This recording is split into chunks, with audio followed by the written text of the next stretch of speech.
Friends, അപ്പോൾ രാവിലെ എണീറ്റ് കേട്ടോ. രാവിലെ എന്ന് വെച്ചാൽ അതിരാവിലെ എല്ലാം മോൾ സ്കൂളിൽ പോകാത്തതുകൊണ്ട് കുറച്ച് ലേറ്റായി കേട്ടോ. അങ്ങനെ രാവിലെ ഇങ്ങനെ വന്നപ്പോൾ ക്ലീനായിട്ട് കിടക്കുന്ന കാണാൻ ഭയങ്കര സന്തോഷം കേട്ടോ. അങ്ങനെ തലേന്നത്തെ പാത്രമൊക്കെ ഒന്ന് എടുത്ത് വെച്ചേ. അതിൻ്റെ കൂടെ ഞാൻ മോൻ്റെ കുപ്പി ഒന്ന് കഴുകി തിളപ്പിക്കാനോടൊക്കെ വെച്ചിട്ടുണ്ട് കേട്ടോ. പിന്നെ കുറച്ച് അധികം ചോറുണ്ടായിരുന്നു ഇന്നലത്തെ. അപ്പോൾ തണുപ്പായതുകൊണ്ട് പിന്നെ ഞാൻ ഫ്രിഡ്ജിലൊന്നും വെച്ചില്ല. അതുകൂടെ ഒന്ന് തിളപ്പിച്ച് ഊറ്റാൻ വെച്ചേ.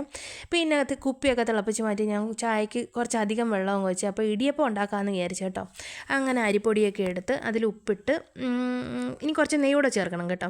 അപ്പോഴത്തേക്ക് വെള്ളമൊക്കെ തിളച്ച് നേരത്ത് ഇടിയപ്പത്തിനുള്ള വെള്ളം മാറ്റിയിട്ട് ചായക്കുള്ള വെള്ളം അങ്ങ് വെച്ച് ആ വെള്ളം മാവിലോട്ട് ചേർത്ത് കൊടുത്ത് കുറച്ച് നെയ്യൂടെ ചേർത്ത് അവിടെ സെറ്റാക്കാൻ വെച്ച്. ഇനിയിപ്പോൾ ചായയൊക്കെ കുടിച്ചിട്ട് വരുമ്പോഴത്തേക്ക് അത് കുഴച്ചെടുത്താൽ മതി. അങ്ങനെ ചായക്കുള്ള വെള്ളം തിളച്ച്. അപ്പോൾ നമ്മൾ പാൽപ്പൊടിയിലാണ് കേട്ടോ ചായ ഇടുന്നത്. അങ്ങനെ ചായയൊക്കെ ഇട്ടെടുത്ത് കുറച്ച് നേരം പോയി കിഴക്കത്ത് പോയിരുന്ന് നിങ്ങൾ കാര്യമൊക്കെ പറയും കേട്ടോ. എന്നിട്ട് വന്നിട്ട് പിന്നെ ഇടിയപ്പത്തിൻ്റെ മാവൊക്കെ കുഴച്ച് ഒരു 2 സവാളയും ഒരു ഇഞ്ചിയും ഒരു കഷ്ണം ഇഞ്ചിയും പച്ചമുളകൊക്കെ ചേർത്ത് ഞാൻ ചോപ്പർ ഇട്ട് വെച്ചായിരുന്നു.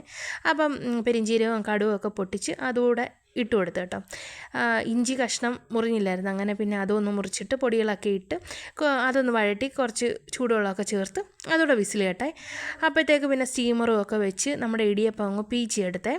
നല്ല സോഫ്റ്റ് മാവ് കേട്ടോ. നമ്മൾ വീട്ടിൽ കഴുകി ഉണക്കി മില്ലി കൊണ്ട് പൊടിപ്പിച്ച് കേട്ടോ. അങ്ങനെ അതുമൊക്കെ ഒന്ന് വേവിച്ചെടുത്ത് നമ്മുടെ കറിയൊക്കെ സെറ്റായി വന്നിട്ടുണ്ടായിരുന്നു.